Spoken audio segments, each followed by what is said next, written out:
You want to come up here, sir? They have something to say. Will you just state your name and address for the record, please?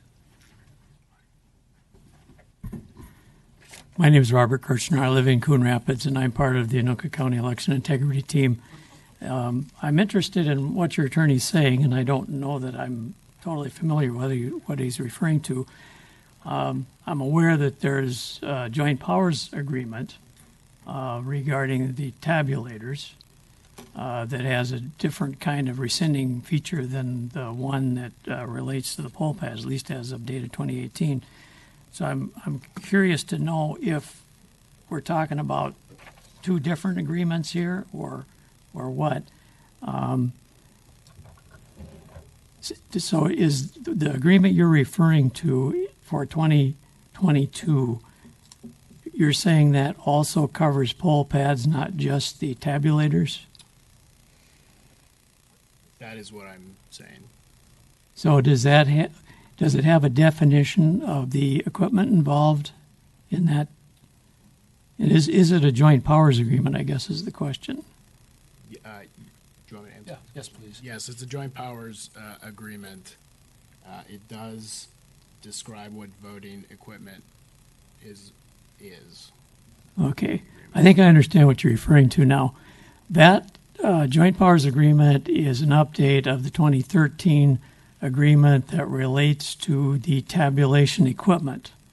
There's a very specific definition in both 2013 and 2022 about what that covers.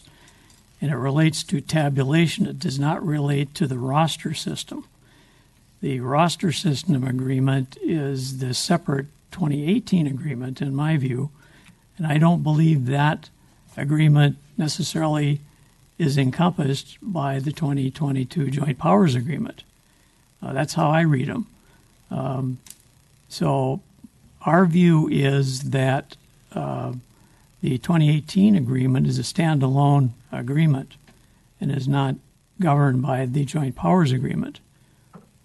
That's just our perspective. In talking with the Tom Hunt, the Anoka County Elections Manager, he did not reference what you're describing. What he did reference is he believed that the county had some jurisdiction to mandate the use of the poll pads.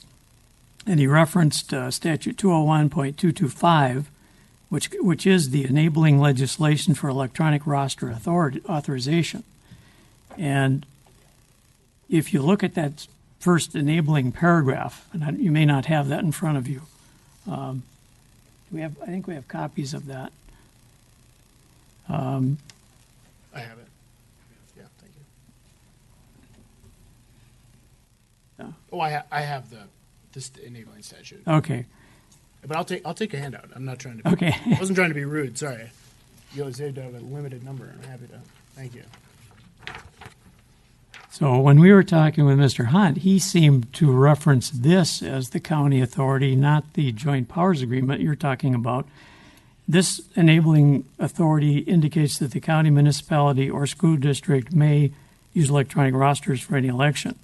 Then there's a line that delegates that action to the clerk. We view that as the cities having independent authority to make that decision as to whether they would decide to use poll pads or not.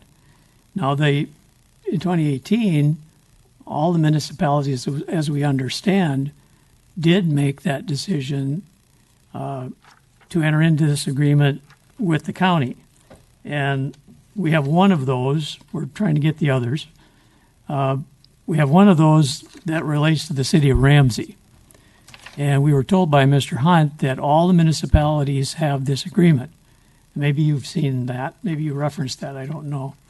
But it's 2018. Okay. Yeah. And there is a termination clause in there that is indicating that either party can terminate on a 7-day notice. So what I'm hearing your attorneys say is perhaps that is somehow encompassed under the Joint Powers Agreement of 2022. Now, you may have an agreement I haven't seen. That's possible. But the Joint Powers Agreement was a cost-sharing agreement relative to the tabulators, and that agreement rolled forward. In fact, I can tell you that the Joint Powers Agreement of 2021 or 2022, or whatever that date is exactly the same agreement as in 2013, except for very specific changes. And none of those changes related to pole pads. It only really had to do with some other changes relative to some of the parties about schools and other jurisdictions. So those changes didn't change the original Joint Powers Agreement for the electronic equipment. And in that Joint Powers Agreement, both in 2013 and 2022, there's a very specific definition of what the equipment is that's covered in that agreement, and it's tabulation. And that definition did not change. So that Joint Powers Agreement does not reference pole pads. That's our view. I may not have all the documents you have, but the documents we have would indicate that that's the case. So I guess I'd be interested in knowing if there's an agreement I haven't seen that does reference the pole pads more recently. It's possible, but I haven't seen it. So anyway, that's how we see it. Thank you. Thank you.